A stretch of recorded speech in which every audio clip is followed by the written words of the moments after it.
passaremos agora ao estudo do tema 9, que é um estudo muito interessante, que diz respeito ao licenciamento e aos estudos ambientais, né? Nós colocamos esses dois temas juntos porque eles são indissociáveis, tá? Uma vez que você licencia, muito provavelmente, a depender do porte do empreendimento que você está licenciando, você vai preceder esse licenciamento de estudos ambientais. Então temos aí a figura de uma licença prévia e a gente vai ver o que é uma licença prévia, né? E a gente também vai ver que além da licença prévia, nós temos outros dois tipos de licença, até mais que isso, né? Porque nós temos as licenças unificadas ou unifásicas, e também temos várias autorizações aí conferidas pelos órgãos ambientais, tá? Então, gente, uma licença, ela é outorgada, ela é emitida ao final de um processo de licenciamento. E o que é um processo de licenciamento? A resolução CONAMA 237, que é uma resolução muito importante para o licenciamento ambiental, de 1997, então está um pouquinho defasada, tem algumas atualizações, mas no geral ela está um pouco defasada e já, desde agora, comunico que ela está sendo substituída por uma lei, né, que ainda está em fase de projeto de lei, de relatoria na Câmara dos Deputados pelo deputado Kim Kataguiri, que é a Lei Geral de Licenciamento, que finalmente vai passar a unificar os processos e os protocolos de licenciamento do Brasil inteiro. Eu, como membro da Comissão de Direito Ambiental do Conselho Federal da OAB, tive a oportunidade das minhas contribuições, né, nessa lei, tá? Vamos ver se as nossas contribuições como Conselho Federal vão ser, se o relator vai aderir a essas.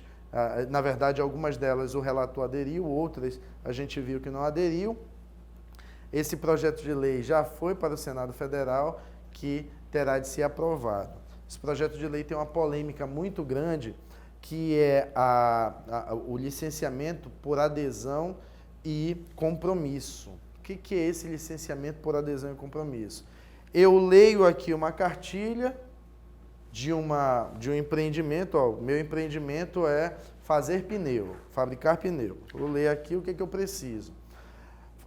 Fabricar pneu é de médio e de alto impacto? Então já não posso me utilizar da lei do licenciamento por adesão e compromisso.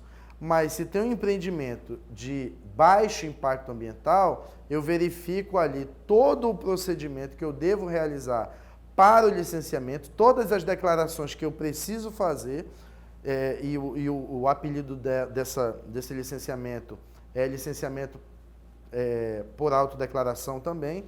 E aí, uma vez que eu faço tudinho direitinho conforme a cartilha, eu posso me intitular licenciado até que o órgão ambiental vá me visitar e dizer, não, realmente você fez direitinho conforme a cartilha. E aí estão chamando isso de Lei Geral do Não Licenciamento. Né? Temos críticas? Temos, lógico. Temos perspectivas de avanço? Temos, lógico, também. Né? Nem tudo que sai do Congresso Nacional é muito bom, mas também a gente tem algumas coisas que não são tão ruins assim. Eu estou muito otimista em relação a essa Lei Geral de Licenciamento, porque cada estado adota uma prática e às vezes o próprio órgão ambiental que já está habituado a realizar aquele tipo de licenciamento não tem referências em outros estados, porque os estados são extremamente autônomos no que se refere ao licenciamento. Tem por base o quê? Tem por base uma resolução do CONAMA, que é um instrumento jurídico extremamente de uma hierarquia muito baixa, né? Muito baixa, uma resolução é muito baixa. Na hierarquia das normas, lá de Hans Kelsen, uma resolução é muito baixa. Então, quando você tem uma lei geral nacional que estabelece normas gerais de licenciamento ambiental, você tem uma segurança jurídica maior. O seu cliente, por exemplo, vai lhe fazer uma consulta e você sabe exatamente quais são os passos que devem ser dados para licenciamento. porque você tem referência em outros estados, você tem aquela jurisprudência em outros estados, tá?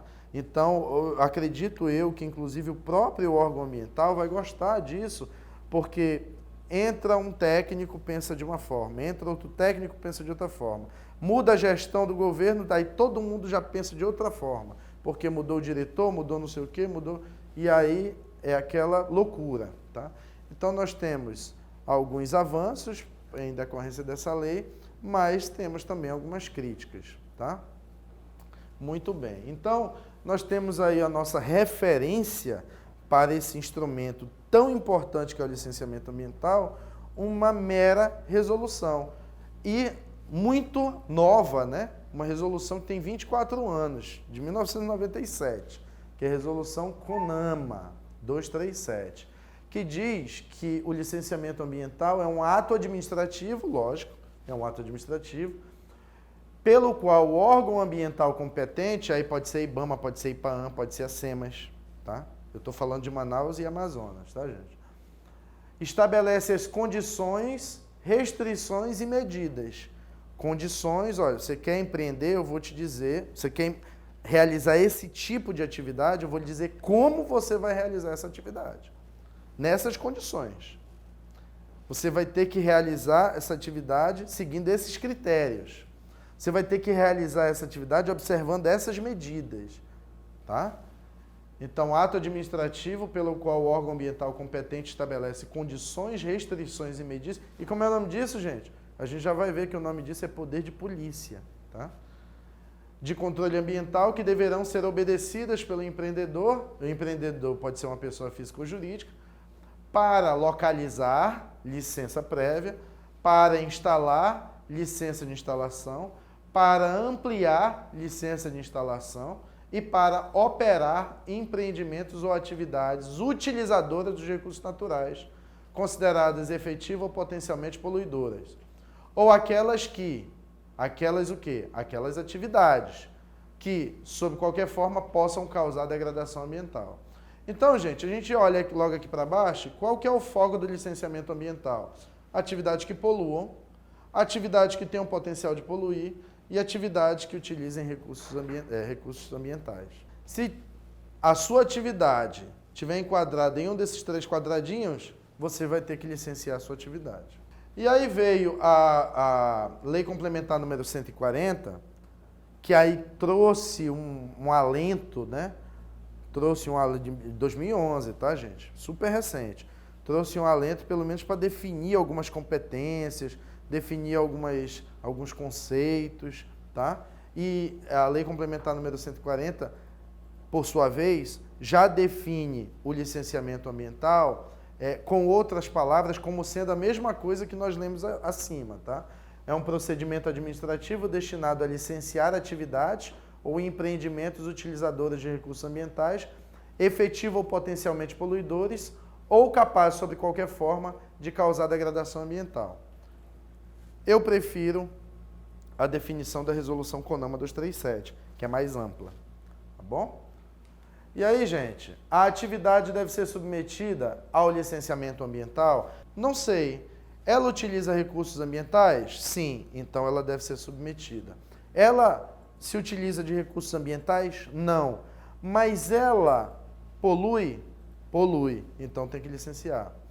Ela não utiliza recursos ambientais, ela não polui, mas ela tem um potencial poluente. Está ali, em qualquer momento pode acontecer algum problema e poluir. Então, precisa licenciar, tá? Agora, se ela não precisar utilizar de recursos ambientais, se não for uma atividade que polua ou que tenha um potencial de poluir, a atividade já está autorizada. Mas, se a sua atividade estiver encaixada dentro de um daqueles 3 quadradinhos, se sim, ela tiver de ser licenciada, há necessidade de impor condicionantes ou restrições da atividade. Pode ser que haja necessidade, pode ser que não haja necessidade. Pode ser que o seu licenciamento não exija a imposição de condicionantes. Pode ser. Mas pode ser que o seu licenciamento exija a imposição de condicionantes. Não há necessidade de impor condicionantes ou restrições à atividade. Ok, atividade autorizada. Sim, há necessidade de impor condicionantes ou restrições. Quando as condicionantes e as restrições forem impostas, no decorrer do procedimento de licenciamento ambiental, que vai vir no verso dessa licença aí, tem várias condicionantes, né? Várias restrições que o empreendedor precisa observar. Uma vez que essas condicionantes e essas restrições são impostas, a atividade está autorizada. A atividade está autorizada por meio do licenciamento, tá? Por meio do licenciamento. Ok? Muito bem.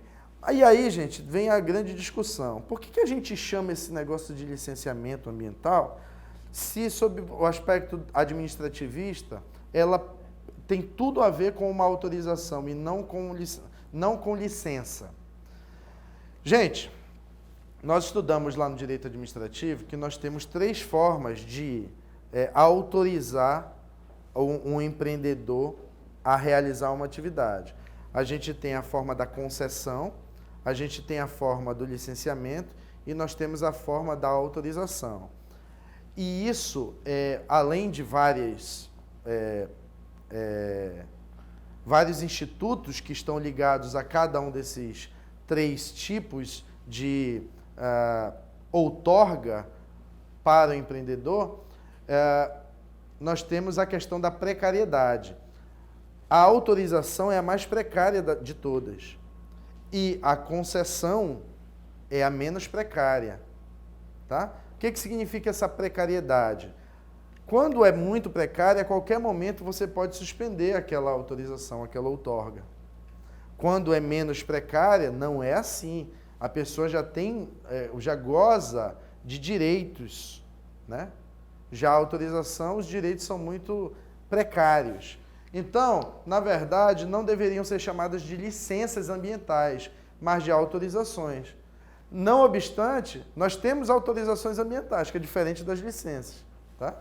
Então, na verdade, não deveriam ser chamadas de licenças ambientais, mas também de autorizações. As licenças administrativas têm natureza vinculativa e não precárias, tá? Elas são incorporadas ao patrimônio do licenciado. Já as autorizações possuem natureza discricionárias e precárias. Senhores, um empreendimento licenciado, quando se verifica, mesmo a observância daquelas restrições impostas pelo órgão ambiental, aquela licença pode ser suspensa pelo órgão ambiental. Licença ambiental não se configura em direito adquirido. Então, as autorizações possuem natureza discricionárias e precárias, podem ser suspensas ou canceladas discricionariamente em caso de suspeita de poluição. Muito bem, senhores. O que é impacto ambiental? Muito simples, a gente só observa uma outra resolução, que é a resolução 01 de 86, super recente, né? Mas é uma resolução que, também do CONAMA, tá? Do Conselho Nacional de Meio Ambiente, que ela, nesse tocante, ela não se desatualizou tanto. O que é impacto ambiental? A poluição ela foi definida lá na Lei da Política Nacional de Meio Ambiente, no artigo 3º, né? Conceito de poluição que nós vimos lá. Impacto ambiental, é isso que nós estamos definindo. Para efeito desta resolução, considera-se impacto ambiental qualquer alteração das propriedades físicas, químicas e biológicas do meio ambiente, causada por qualquer forma de matéria ou energia resultante das atividades humanas, tá? Atividades humanas. Então, gente, o impacto ambiental, quando resulta de uma energia não humana, não é considerado impacto ambiental, tá? É processo natural, tá? Então, de qualquer forma, de matéria ou energia resultante das atividades humanas que direta ou indiretamente afetam a saúde, segurança e bem-estar da população, as atividades sociais e econômicas, a biota, as condições estéticas e sanitárias do meio ambiente e a qualidade dos recursos ambientais. É muito parecido com poluição, né? Muito bem. Na prática, quais atividades devem ser licenciadas? Gente, naquela resolução 237 do CONAMA, tem um anexo. Esse anexo tem um rol de atividades. Então, todas as atividades que estão naquele rol têm que ser licenciadas. E somente aquelas atividades, não. Aquilo é um rol meramente exemplificativo. Quem vai definir quais atividades que precisam ser licenciadas é o órgão ambiental. E se o órgão ambiental ainda tiver dúvidas se realmente há necessidade de licenciar ou não, ele vai fazer um estudo prévio, tá? Em que fase? Na licença prévia. Tá? Então, e aí onde é que entram os advogados? Para discutir. Olha, essa atividade não causa poluição, não tem potencial de poluir e não tem também, não se utiliza de recursos ambientais.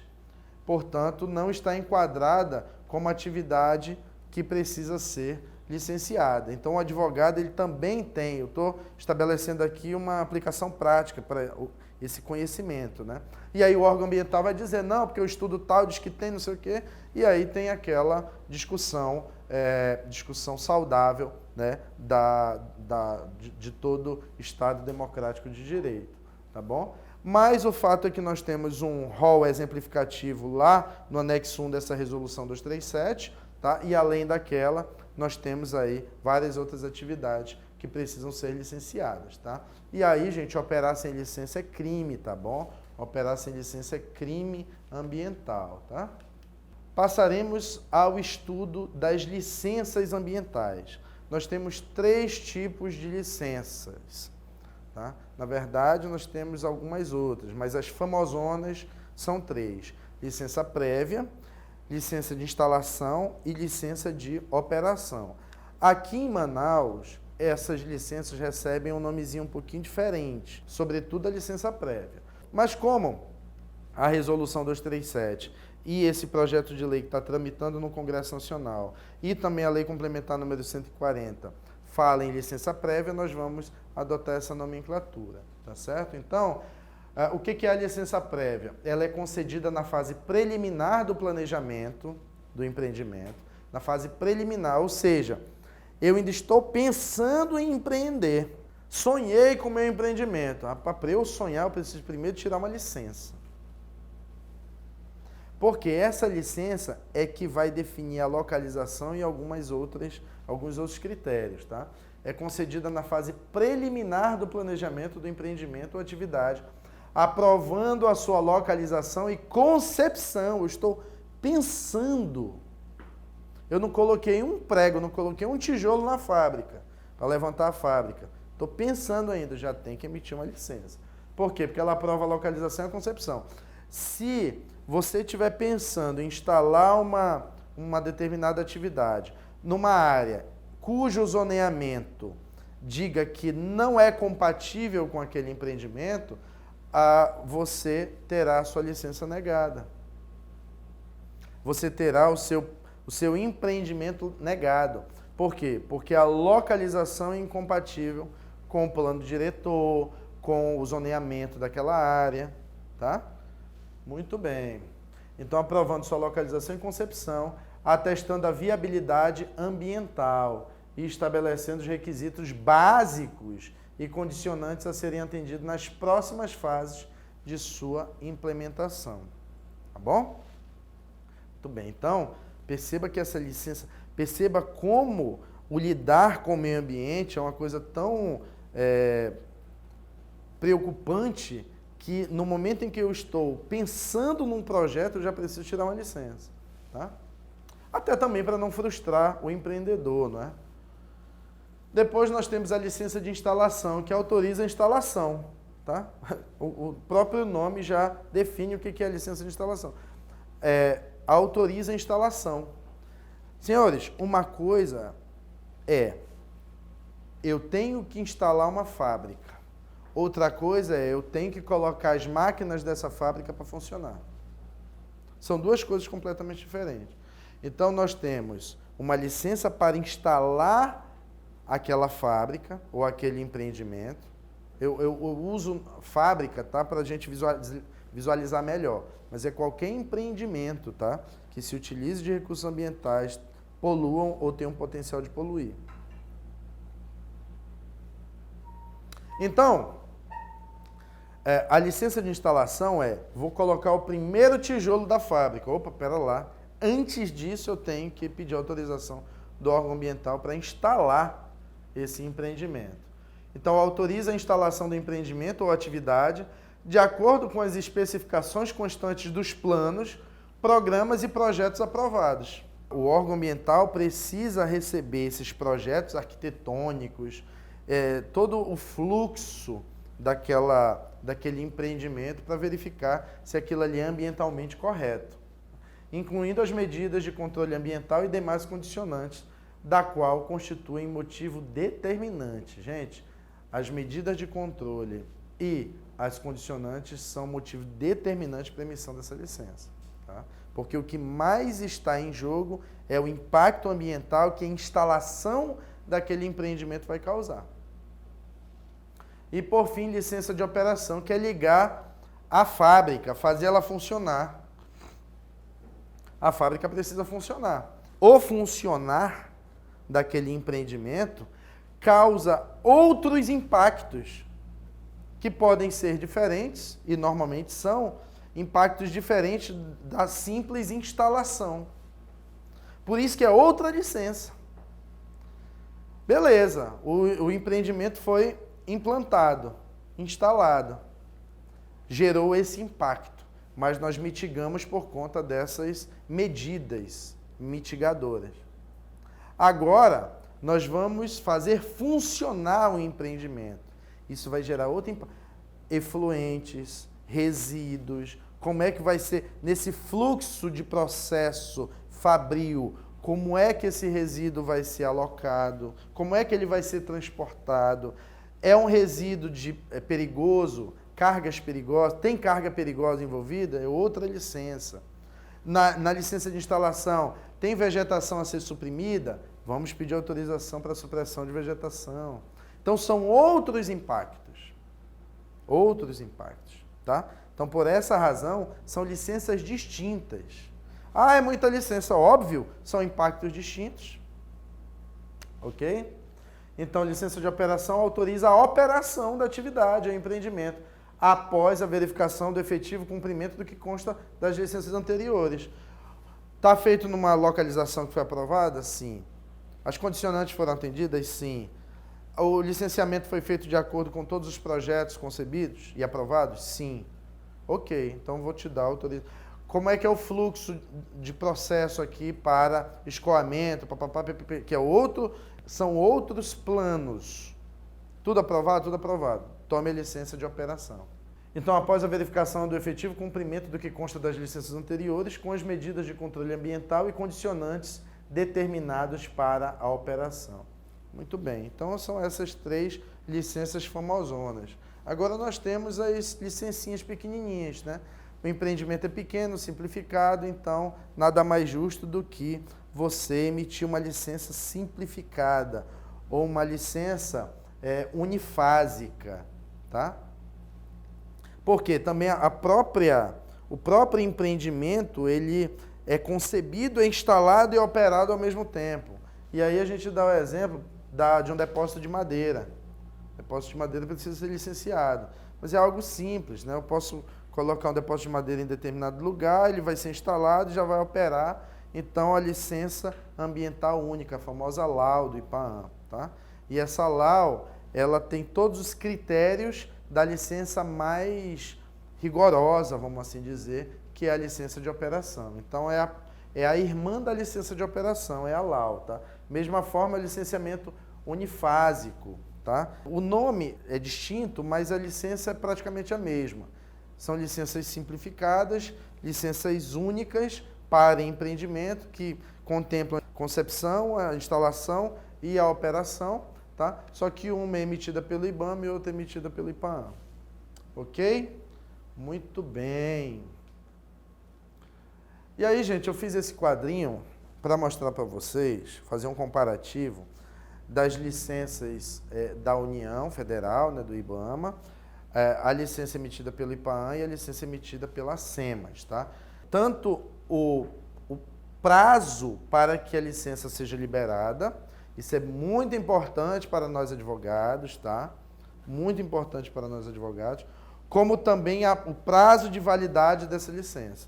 Por que que é muito importante o prazo para a entrega dessa licença por parte do órgão ambiental para o cliente? Por que que é interessante para o advogado? Ora, porque se você foi contratado por um empreendedor para fazer alguma gestão junto ao órgão ambiental de licenciamento ambiental, o empreendedor que é o seu cliente vai falar: e aí, meu amigo, já? E aí, meu amigo, quando é? E aí, meu amigo, está em qual departamento? E aí, meu amigo? E aí, meu amigo? E aí, meu amigo? Vai, não, lhe paguei para isso. Não é assim? É desse jeito. Então, a gente também precisa estar com a norma na mão, chegar lá no órgão ambiental e dizer: olha aqui, ó, de acordo com a legislação, você tem 60 dias para me entregar essa licença. Aí é claro que eles vão dizer, se houver, evidentemente, algum problema, porque quando não há problema, sai dentro do prazo. Olha, a gente não vai emitir no prazo de 60 dias por conta desse problema. E alguns dos problemas a gente vai ver quais são, tá? Alguns dos problemas a gente vai ver quais são. Então, vamos lá. Vigência da licença. Muito bem. Licença prévia, em que essa licença é chamada aqui em Manaus de licença municipal de conformidade. Tá? Então, a licença prévia em Manaus é chamada de LMC, licença municipal de conformidade. Conformidade com o quê? Com a concepção, conformidade com o local onde aquele empreendimento vai ser instalado. A lei municipal 605 de 97, né, 97 que vocês me informaram agora, porque eu sou péssimo de ano, eu só sabia que o número da lei era 605, o ano eu nunca lembro, mas ela atribuiu esse nome, da mesma forma como atribuiu a licença de instalação de LMI, licença municipal de instalação, da mesma forma como a lei 605 de 97 atribuiu a licença de operação LMO, licença municipal de operação, tá bom? Então, a licença prévia, de acordo com a resolução CONAMA 237, ela pode ser emitida, mas num prazo não superior a 5 anos. De acordo com a Lei 3785 de 2012, que é a lei que rege o licenciamento aqui no estado do Amazonas, até 48 meses. E de acordo com a resolução do CONDEMA, é de 1 ano, tá? Então, a vigência é de 1 ano, a licença prévia. A licença de instalação não superior a 6 anos, de acordo com a lei estadual 72 meses, e aí eu já fiz a conversão 6 anos, tá? Mas lá na lei está 72 meses. Que lei é essa, Vanito? Uma lei que foi aprovada tem uns 20 dias atrás, que mudou todas as vigências, tá bom? Mudaram todas as vigências aí, tá bom? Já está bem atualizado isso daí, tá? E, de acordo com a resolução CONDEMA, 12 meses. Olha aí, eu coloquei até 12 meses, não coloquei 1 ano, porque é assim que está na lei 600, na resolução CONDEMA. E a lei de operação, a licença de operação, de acordo com a resolução CONAMA, essa licença ela não pode ter uma vigência menor que 4 anos, mas também não pode ser superior a 10 anos. Tá? Não pode ser superior a 10 anos, até porque um período muito grande tem os processos que precisam ser reatualizados, etc. Tá? Ou atualizados. Na lei 3785, já atualizada, ela vai de 48 meses a 120 meses, ou seja, equiparou a resolução do CONAMA e a resolução CONDEMA também até 12 meses. O que é estranho, né? Porque eu tenho a impressão de já ter visto licença de operação municipal com prazo superior a 12 meses. Tá? E a LAU, como eu disse para vocês, é a prima da LO, então manteve ali a de 48 a 120 meses. Tá bom? Muito bem. Agora, os prazos do órgão para conceder a licença, e aí onde a gente entra. Quer dizer, nesse primeiro aqui também a gente entra, tá? Porque às vezes o órgão ambiental dá ali 48 meses, mas você entende que a atividade ela precisa ter um prazo de vigência maior. Afinal de contas, gente, licença é grana. Então, se o órgão ambiental te dá uma licença de 4 anos e te der uma licença de 8 anos, você economizou com qual licença? Com a de 8 anos, não é? Então, você também tem que conhecer tecnicamente para dizer, olha, claro que você vai precisar se fundamentar tecnicamente, não apenas juridicamente, tá? Então, não é só o advogado chegar lá, sentar com o órgão ambiental e falar que quer uma licença de 8 anos. Ele precisa dizer também as razões pelas quais aquela licença precisa ser de 8 anos. Tá?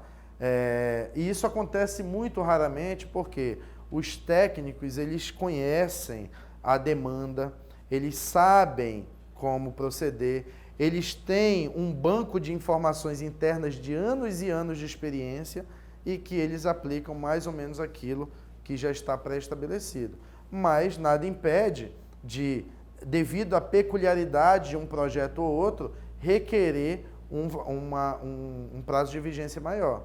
E aí, repito, você precisa ter embasamento técnico ambiental para isso e não apenas jurídico. Tá? Prazos para o órgão conceder licença.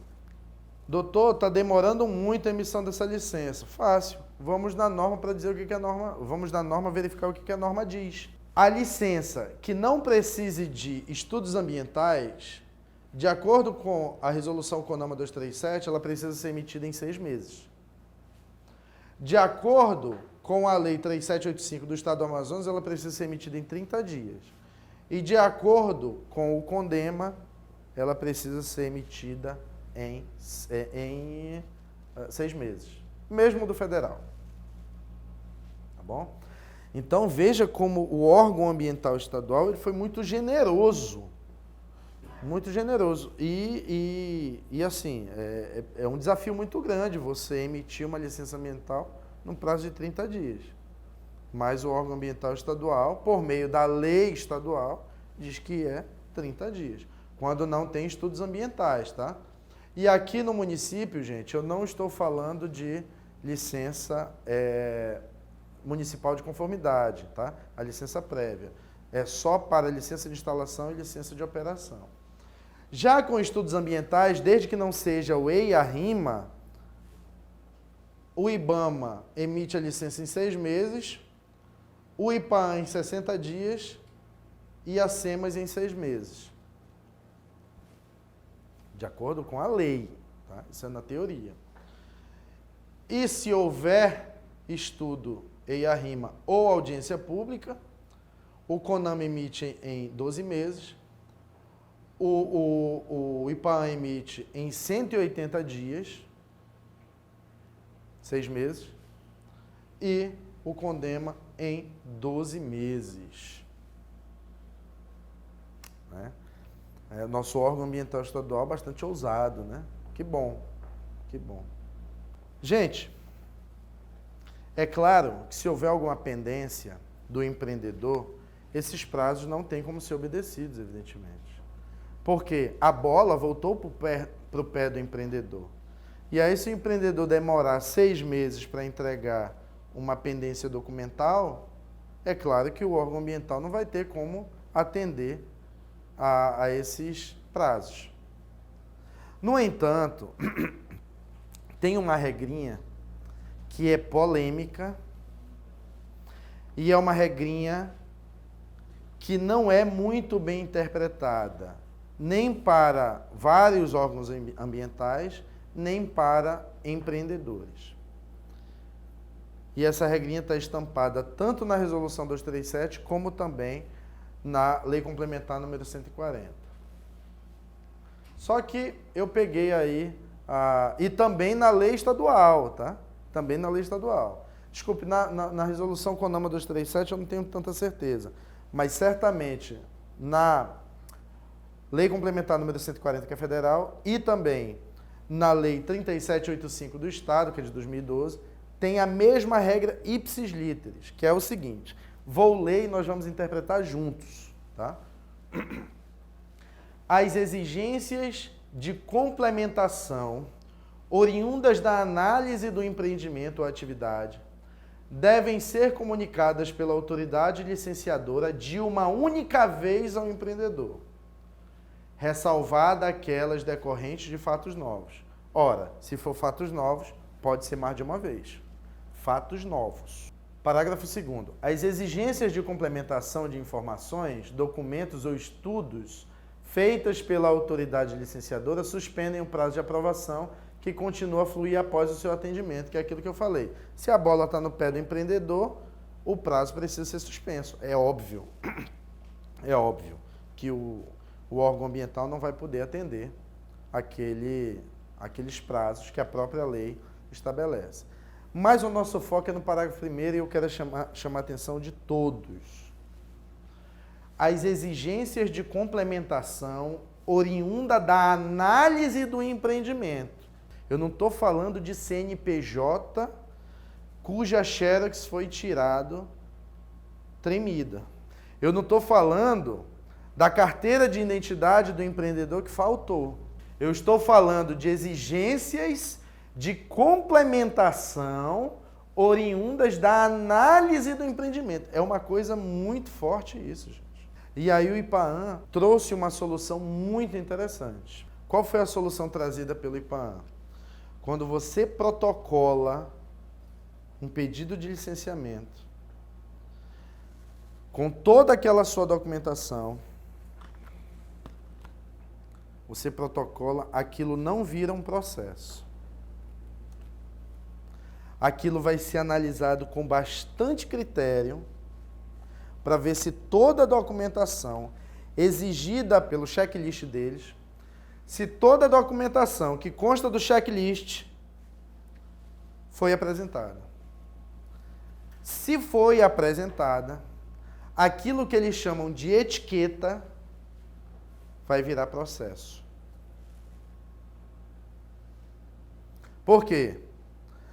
Porque o órgão ambiental, ele só pode solicitar documentos adicionais ou informações adicionais uma única vez. Então o IPAAN deu essa solução, que é uma solução muito boa. As exigências de complementação oriundas da análise do empreendimento ou atividade devem ser comunicadas pela autoridade licenciadora de uma única vez ao empreendedor. O que isso significa? É necessário que se passe por todos os departamentos aquele processo, que já virou processo, deixou de ser etiqueta. Todo mundo faz a sua observação. Temos dúvidas sobre o empreendimento. Documentação não tem mais dúvida. Foi atendido o checklist. Está toda a documentação lá, visível, legível, na íntegra, formou processo, não tem documento adicional. Ah, eu preciso da certidão de nascimento da parteira do técnico que está fazendo o inventário florestal. Isso não existe. Aí é onde entram os advogados, para fazer aquela velha pergunta. Por quê? Se na lei e no seu checklist não diz isso. Ok? Renovação. Esse é legal. Esse é legal. Sua licença ambiental está terminando a sua vigência. Se faltar menos de 120 dias para ela vencer, você pode pedir a renovação. Mas acabou os 120 dias, acabou o prazo, você precisa parar o seu empreendimento. Porque o seu empreendimento vai estar ilegal, porque ele vai estar operando sem licença. No entanto, se você pedir a renovação da sua licença num prazo maior que 120 dias, o que vai acontecer? A sua licença vai vencer e você vai poder continuar operando. Por quê? Porque o legislador disse o seguinte: para renovar a licença, não é razoável que isso dure mais que 120 dias. E se durar, é um problema do órgão ambiental, não é um problema do empreendedor. Isso é legal. Então, moçada, muito cuidado em não deixar passar esses 120 dias. O pessoal fica na folhinha, no calendário. Muito cuidado. Nós vimos nas competências materiais ou competências administrativas que compete a todos os entes federados tomar conta do meio ambiente. Se compete a todos os entes federados cuidar do meio ambiente, significa que compete a todos os entes federados o que? Licenciar, fiscalizar e multar. Né? Então, se os 3 entes federados são competentes para licenciar atividades, qual ente federado licencia o quê? Aí é onde entra a Lei Complementar número 140 de 2011, que define, até essa Lei Complementar de 2011, o que definia isso era a Resolução 237. Só que definia isso de uma maneira um tanto quanto nebulosa. A Lei Complementar número 140 de 2011 melhorou bastante. Tá? Então, definiu qual é a competência da União e definiu algumas competências municipais. Tá? Na verdade, num caráter genérico, disse o que o município deveria licenciar. E uma vez que ele define o que a União licencia e o que o município licencia, tem um resíduo, né? Só que normalmente resíduo é pouco, né? A gente pensa assim, é só um resíduozinho. Só que no direito, quando a gente fala em resíduo, a gente fala todo o resto, né? Qual é? A competência da Justiça Estadual é residual, né? Porque é definida a competência da União, né? E aí, residual, compete residualmente a Justiça Estadual o quê? Só tudo, menos aquilo que foi definido como competência da Justiça Federal. Então, é meio que a mesma coisa no licenciamento. A Lei Complementar 140 definiu o que é competência da União, definiu de modo genérico, e a gente já vai ver como ela definiu isso, qual é a competência do licenciamento dos órgãos municipais, e todo o resto dos estados. E aí, gente, é muita coisa, todo o resto, tá? Então, a competência para licenciamento de atividades que causam ou possam causar impacto ambiental é definida pela Lei Complementar 140. Essa lei complementar define em seu artigo 7º, inciso 14, a competência do licenciamento da União, um rolzinho, né? Não é tão grande. Já os municípios, estes terão competência para licenciar empreendimentos que causem ou possam causar impacto ambiental de âmbito local. Então, olha o conteúdo genérico, né, da Lei Complementar 140, de caráter local, né, o impacto que não ultrapasse ali aquela localidade, conforme tipologia definida pelos respectivos conselhos estaduais de meio ambiente. Ou seja, os conselhos estaduais formarão comissão tripartite para que os conselhos estaduais, no caso do Amazonas, o SEMAN, com a participação dos municípios, lógico, porque tem assento, definam quais são as competências dos municípios. Qual é a competência do município para licenciar o quê? Essa atividade, essa tipologia, essa atividade, essa. O que não for da União, o que não for do município, o resto é do Estado. Então, conforme tipologia definida pelos respectivos conselhos estaduais de meio ambiente, considerados os critérios de porte, potencial poluidor e natureza da atividade. Tá? Tendo em vista que a competência da União e dos municípios já estão definidas, né, os estados exercerão competência residual. Tá? Sempre lembrando que o emprego do fogo em locais ou regiões cuja peculiaridade justifiquem a prática em atividades agropastoris ou florestais é autorizado pelo Estado. Então, o emprego de fogo para supressão vegetal, a autorização é do Estado, tá? Tem gente que não sabe disso. Ainda que não cause impacto, que cause impacto local, a competência é dos estados, conforme o artigo 38, inciso 1 do Código Florestal. Muito bem. Licenciamento dentro de unidade de conservação. Muito simples. O órgão que licencia, o órgão que institui a unidade de conservação é quem vai licenciar o empreendimento que constar dentro da unidade de conservação. Então, se tiver um empreendimento dentro do Parque do Mindu, quem é que vai licenciar? O município. Se tiver um empreendimento dentro do Sumaúma, quem vai licenciar? O Estado. Tá? Independentemente do impacto, independentemente, inclusive, da resolução 03 de 2015, a resolução SEMAN, que define a competência de cada ente. Inclusive, você acessando o nosso QR Code aqui, você vai ver uma tabelinha, tem um trecho de uma cartilha muito legal, né? Mas isso só vai servir para o estado do Amazonas, tá, gente? uma cartilha muito legal que define, e também não sei se quando você assistir esse vídeo, você ainda vai estar vigorando essa tabela. Não sei se você vai assistir esse ano ou daqui 10 anos.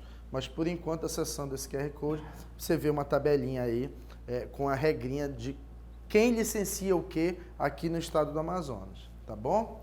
Muito bem. E aí, olha o tamanho da competência da União. Pequenininho, 8, né? A, B, C, D, E, F, G e H. Que eu não vou ler, evidentemente, porque vocês podem acessar a Lei Complementar 140, mas é isso. Ó. Localizados ou desenvolvidos em conjuntamente entre o Brasil e um país limítrofe. Eu vou licenciar uma coisa que vai repercutir em outro país? Não. O Estado do Amazonas, não. Quem vai licenciar é a União. Né? Localizados ou desenvolvidos no mar territorial também, que é bem da União. Né? Locados e desenvolvidos em terras indígenas, uma vez que é terra da União. Tá bom? Agora é interessante, gente, que a unidade de conservação da categoria APA é como se nela não tivesse instituído uma unidade de conservação. A regra da do licenciamento em unidade de conservação que eu acabei de falar, que quem vai licenciar, o órgão competente para licenciar é aquele órgão que é a unidade da federação, é o órgão vinculado à unidade da federação que instituiu aquela unidade de conservação, não vale para a APA, porque a APA, a área de proteção ambiental, é um tipo de unidade de conservação tão flexível, é o mais flexível de todos, tão flexível, mas tão flexível, que é como se estivesse desafetada, é como se não houvesse unidade de conservação ali. Tá? Então sempre terá um exceto ali no D, ó, localizados ou desenvolvidos em unidades de conservação instituídas pela União, a competência da União, exceto em áreas de proteção ambiental, que aí segue a norma de áreas comuns, que não tivesse a proteção especial da unidade de conservação. Tá certo? Muito bem. Dando continuidade aí, a atuação supletiva. Senhores, é muito comum que um órgão ambiental, sobretudo os municipais, não tenham capacidade técnica para licenciar determinada atividade. Seja porque não tem técnico, seja porque não tem instrumental suficiente para realizar determinada atividade ou para verificar se aquele estudo corresponde com a realidade. Então, existe a figura da atuação supletiva. Se o ente competente for omisso ou não tiver capacidade, também na questão da omissão também, tá? Ou não tiver capacitado para licenciar, o ente superior, e aí eu coloco entre aspas, porque não existe hierarquia entre os entes federados, mas eu coloquei aí aspas para simbolizar, né, uma espécie de hierarquia entre os entes federados, União está no topo, Estado no meio e município na base, o ente superior vai lá e licencia. Portanto, se o município não licenciar por omissão ou por falta de capacidade técnica, o Estado pode licenciar, ainda que na norma ele não seja competente. E o mesmo vale para o Estado, quando não consegue licenciar ou quando for omisso, a União pode licenciar supletivamente. Tá certo? Muito bem. Então, o ente federado poderá delegar, mediante convênio, a execução de ações administrativas a ele atribuídas nesta lei complementar, a 140, desde que o ente destinatário da delegação disponha de órgão ambiental capacitado a executar as ações administrativas a serem delegadas. E o que é órgão ambiental capacitado? É aquele que possui técnicos próprios ou em consórcio. Então, eu posso ter um órgão ambiental ali no município e uma secretaria de terras. Né? Eles podem consorciar seus técnicos para formar uma equipe de licenciamento. Então, aquele que possui técnicos próprios ou em consórcio, devidamente habilitados, né? Tem que ter nível superior e etc. Ou, se for técnico, né? Também é possível. E em número compatível, ninguém vai licenciar uma barragem com um técnico, né? Um técnico florestal. Tem que ter um número compatível para licenciar determinada atividade. Em número compatível com a demanda das ações administrativas a serem delegadas. Ok? Então, isso é possível também. Gente, preciso licenciar a minha atividade. Como eu licencio? Aqui no estado do Amazonas, você tem essas opções. Você pode licenciar via LAU, você pode licenciar por uma LAU apenas de supressão vegetal. Você tem a licença prévia, instalação e operação, que nós já vimos. Você tem a outorga de direitos de recursos hídricos, que já vimos. Temos o cadastro de aquicultura, a licença de pesca, certificado de registro de pesca, a autorização para pesquisa, a autorização para transporte, termo de responsabilidade de manutenção de APP, dispensa de licenciamento ambiental, que é uma burocracia inócua, né? Olha, não precisa licenciar, então me dê um certificado que você não precisa licenciar. É um negócio, é inexplicável isso. E renovação de LAU, LI e LO, tá? Então essas são os atos administrativos licenciatórios ou autorizatórios ou autorizativos do IPAAM, tá? Isso é do IPAAM, tá? Não é da SEMAS, não é do IBAMA, é do IPAAM, daqui do estado do Amazonas. Estudos ambientais. Os estudos ambientais estão intimamente relacionados à licença ambiental. Por quê? Porque a depender da licença ambiental, essa licença deve vir ou não precedida de um estudo ambiental. E, a depender da complexidade e do tamanho do empreendimento, esse estudo ambiental vai ser mais ou menos sofisticado, mais ou menos complexo. Então, nós temos aí uma gama de estudos ambientais que podem ser feitos, tais como estudo de impacto ambiental, relatório de impacto ambiental, relatório ambiental prévio, RAP, esse RAP é muito usado, relatório de controle ambiental, relatório ambiental simplificado, estudo de impacto de vizinhança, estudo de viabilidade ambiental. O impacto de vizinhança a gente vai ver quando falarmos sobre meio ambiente urbano, se conseguirmos, né? Der tempo. Mas espero que dê. Gente, a gente vai se ater ao estudo do EIA-RIMA. Por quê? Porque o EIA-RIMA é o mais complexo, é o mais usado para grandes empreendimentos, aqueles empreendimentos que normalmente exige a participação de advogados, então a gente vai se ater ao estudo do EIA-RIMA. O que é o EIA? Estudo de impacto ambiental. É o estudo mais denso, é o estudo mais profundo, mais complexo, é um estudo multidisciplinar, é um estudo que olha a situação ambiental por ângulos profundos e diversos, tá? E de vários aspectos profissionais, inclusive. Agora, é tão complexo, tão robusto e tão grande esse estudo que ele precisa vir com um manualzinho, um tradutor. Qual é o nome desse tradutor? O RIMA. Para que isso, professor? Para a gente cumprir com o princípio da informação. Eu tenho um estudo gigantesco e alguém do povo, se alguém do povo quiser ter acesso a esse estudo, vai ler e não vai compreender. Então, a lei determina que para todo EIA tem que ser feito um RIMA, que é um resumo com uma linguagem mais acessível para que as pessoas possam compreender aquela linguagem técnica que vem no EIA, tá certo? O RIMA é a tradução do EIA com uma linguagem mais acessível ao público.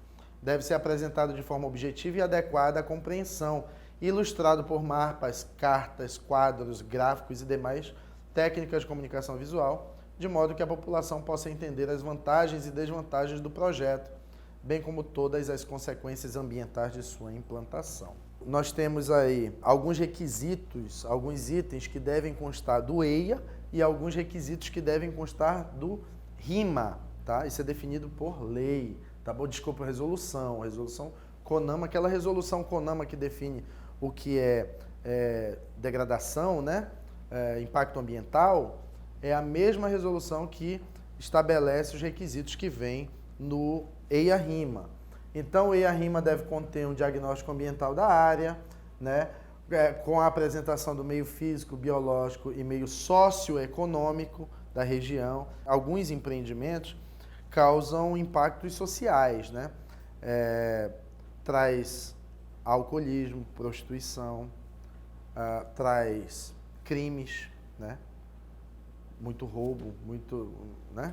Então, vamos supor aí um licenciamento de uma área com um potencial minerário gigantesco. Vai todo tipo de gente para lá. Vai gente para trabalhar de todo jeito, né? Porque ali vai circular dinheiro, né? Vide aí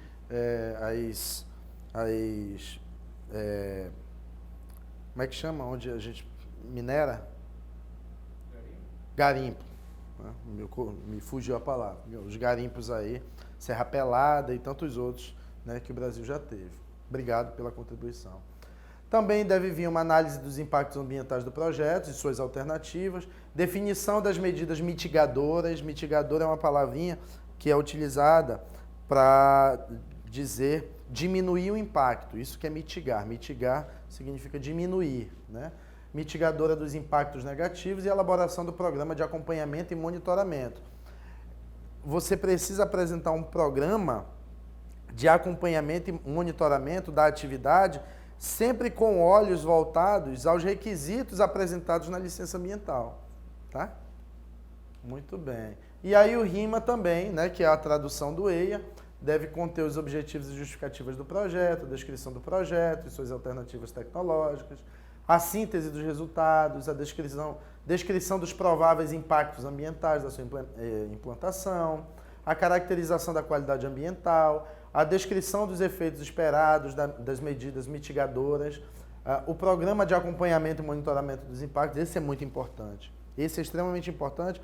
Por quê? Porque a sociedade, muitas vezes, faz o controle social por meio das organizações que se formam, né? As ONGs, etc. E recomendação quanto à alternativa mais favorável. Então, esse é o EIA-RIMA. É um estudo gigantesco, gente. Tem EIA-RIMA aí, tem EIA. RIMA não, RIMA normalmente é um livrinho. Mas tem EIA aí que tem 10 tomos, volumes enormes, cada volume muito grossos, tá? Muito bem. Quais atividades devem submeter ao EIA-RIMA? Ah, gente, essa é interessante, principalmente para concurseiro. Vocês vão lembrar da palavra significativo. Significativo é a palavra Cinderela, para a gente saber quais os empreendimentos devem se submeter ao EIA-RIMA. Por quê? Quais são os empreendimentos que devem se submeter ao licenciamento ambiental? Aqueles que poluem, aqueles que têm um potencial de poluir ou aqueles que se utilizam de recursos ambientais. Só que, se essa poluição ou esse potencial poluidor for significativo, aí é necessário fazer o EIA-RIMA. Significativo. Quem é que vai dizer o que é significativo? O órgão ambiental. Por meio de quê? Por meio de estudos prévios. Então, ali na fase, antes da licença de instalação, o órgão ambiental, olha, a gente vai precisar de um relatório ambiental prévio, um RAP, né? Para verificar se essa atividade tem um significativo potencial poluidor. Porque se a conclusão é que nós vamos demandar a elaboração do EIA-RIMA para o senhor. E aí vem o advogado para ficar ali. Não, porque, evidentemente que sempre é acompanhado por um engenheiro florestal, um engenheiro ambiental, um biólogo. Não, porque não há necessidade de EIA-RIMA, porque esse ponto aqui essa conclusão aqui não é uma conclusão definitiva, nós temos outras vertentes literárias que dizem o inverso do que está dizendo aqui, e etc, etc, etc. Tá? Então, qual que é a aplicação prática desse conhecimento que eu estou apresentando para vocês? Vocês questionarem a necessidade da elaboração do EIA-RIMA, tá bom? E por que questionar a necessidade da elaboração de um EIA-RIMA? Porque um EIA-RIMA é baratinho? Não. Um EIA-RIMA é caríssimo. É caríssimo porque envolve uma gama de profissionais, envolve antropólogos, sociólogos, economistas, biólogos, engenheiros florestais, engenheiros ambientais, vários profissionais. Esses profissionais se unem num grupo que é remunerado pelo empreendedor, não é o Estado que paga, tá? Então se ele é remunerado pelo empreendedor, é evidente que ele vai escrever só coisa positiva nesse estudo. Não necessariamente. Aliás, é um perigo ele fazer isso, quando não for verdade. Porque esses profissionais se responsabilizam administrativa, civil e penalmente pelas suas declarações. Tá certo? Mas antes de chegarmos lá, a gente precisa voltar aqui o que é o impacto, o que é um significativo impacto ambiental. Então, vamos lá. Quais atividades devem se submeter ao EIA-RIMA, de acordo com a Resolução 01 de 86. Vejam que de Resolução CONAMA, nós vimos a 237 de 97 e a 01 de 86. Por enquanto, nada além dessas duas. Devem ser licenciadas todas as atividades que causem ou tenham o potencial de causar significativa degradação ambiental. E aí, o artigo 2º da Resolução 01 de 86 traz um rol também exemplificativo, números apertos, de atividades que precisam se submeter à EIA-RIMA. Só essas atividades? Não. Outras atividades também, a depender daquilo que concluiu o órgão ambiental. Então, estradas de rodagem com 2 ou mais faixas, ferrovias, portos e terminais de minério, dentre outras. Tá? Isso é só um rol exemplificativo, depois vocês baixem a resolução CONAMA 01 de 86 e deem uma lida. Claro que, fazendo o escaneamento desse QR Code, você tem todo esse material que está na tela e vocês podem ler com mais calma. Tá bom? Então, quem elabora a EIA-RIMA, uma equipe multidisciplinar que é remunerada pelo próprio empreendedor e a equipe é independente, mas pelo seu conteúdo se responsabiliza administrativa, civil e criminalmente. A emissão da licença pela administração pública está vinculada ao resultado do EIA-RIMA? Olha que interessante. Se o EIA-RIMA tiver um resultado negativo, do ponto de vista ambiental, o órgão ambiental vai emitir a licença? Não. Ou sim. Ou talvez. Se o resultado do EIA-RIMA tiver uma conclusão positiva, do ponto de vista ambiental, o órgão ambiental estará obrigado a licenciar a atividade? Sim. Não. Talvez. É discricionário? Sim. Não. Talvez. É vinculado? Sim. Não. Talvez. Vamos ver agora. Lembrando sempre do princípio da livre iniciativa da Constituição Federal, artigo 170. A emissão da licença pela administração pública está vinculada ao resultado do EIA-RIMA. Se a conclusão do estudo for positiva sobre o aspecto ambiental, o gestor não poderá negar o licenciamento. Então o inverso é verdadeiro. Se for negativo, o gestor não poderá licenciar. Não. Se a conclusão do estudo for negativa sobre o aspecto ambiental, a emissão da licença estará subordinada à discricionariedade da administração pública. Conveniência e oportunidade. Lógico, às vezes o impacto ambiental é menor, e aí tem matriz de risco, tem matriz de sustentabilidade, tem decisões, não é assim, tá? Não é assim, é complexo, é uma decisão difícil. Mas às vezes o administrador ambiental, ele entende, o gestor ambiental, ele tem o entendimento de que o impacto ambiental causado pelo empreendimento licenciado vai ser menor do que os benefícios econômicos e sociais. E aí depois ele se entende com o Ministério Público, com o que ele quiser lá. Né? Porque com certeza vem a CP aí na cola dele. Com certeza. Tá bom? Mas aí ele se defende, contrata os advogados, né, do Cícero Luz e resolve. Né?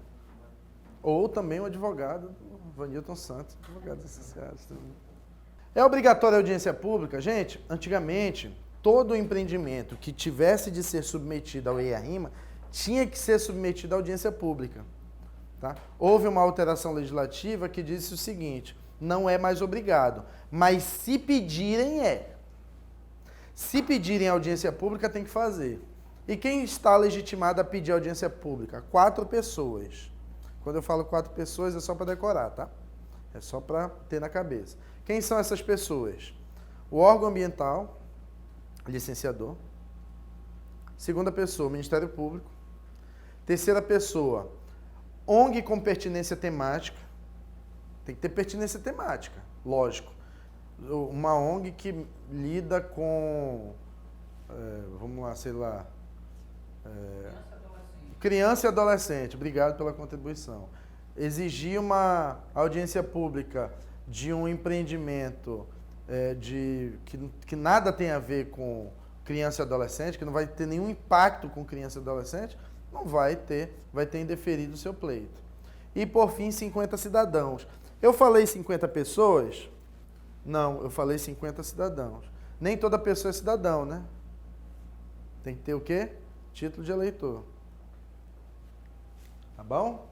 Muito bem. Compensação ambiental. Gente, todo empreendimento que for submetido ao EIA-RIMA, primeiro precisa ser licenciável, né? Segundo, se for de significativo impacto ambiental, vai ser submetido ao EIA-RIMA.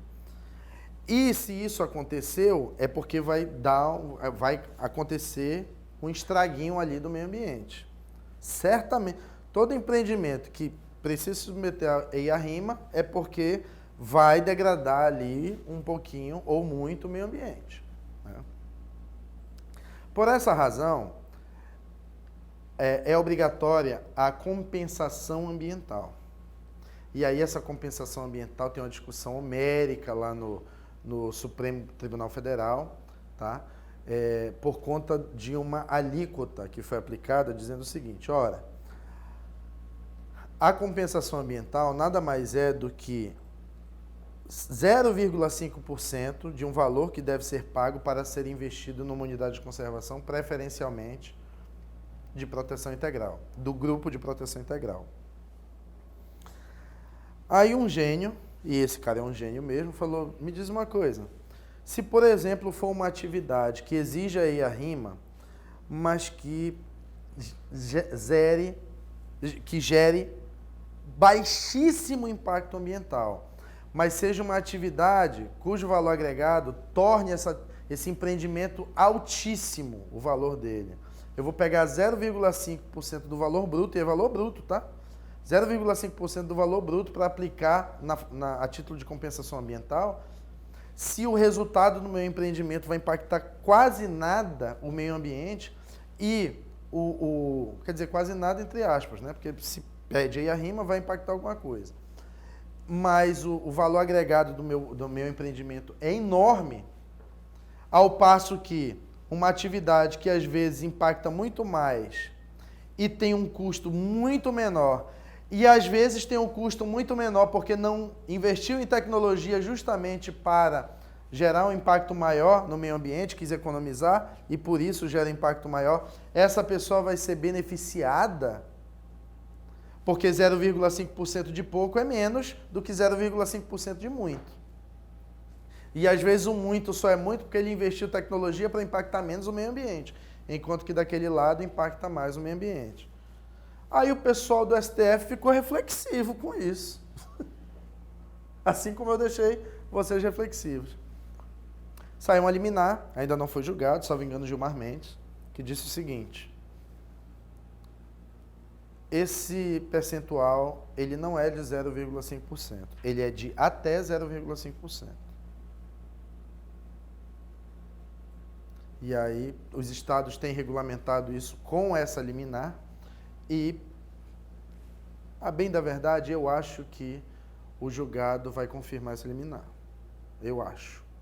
Porque é algo que é plausível, é coerente, pelas razões que eu falei agora. Ok? Muito bem. E aí, por fim, gente, para finalizar esse tema, eu queria falar um pouco de PRAD, Plano de Recuperação de Área Degradada, que eu já dei uma introdução quando nós estávamos fazendo análise do artigo 225 da Constituição Federal. Nós dizíamos que todo empreendimento que cause degradação ambiental, independentemente de ser mineração, quando aquele empreendimento for concluído, o empreendedor que se aproveitou economicamente daquele ambiente, que é um bem de uso comum do povo, precisa restaurar aquele ecossistema, né, aquele local. Pelo menos tentar ao máximo possível torná-lo, voltar ao status quo antes. Então, o plano de recuperação de área degradada é justamente um plano que é submetido ao crivo do órgão ambiental para que ele analise tecnicamente e diga para o empreendedor: empreendedor, você pode sim implementar esse seu plano que você me apresentou para a reconstituição da área. Portanto, é um plano criado pelo empreendedor, financiado pelo empreendedor, mas aprovado pelo órgão ambiental, que tem por finalidade voltar ao máximo possível o status quo ante daquela área. Tá? Então, trata-se de um instrumento que impõe ao responsável pela atividade degradadora a recuperação da área explorada para que possa voltar a desempenhar um papel ambiental e social relevante.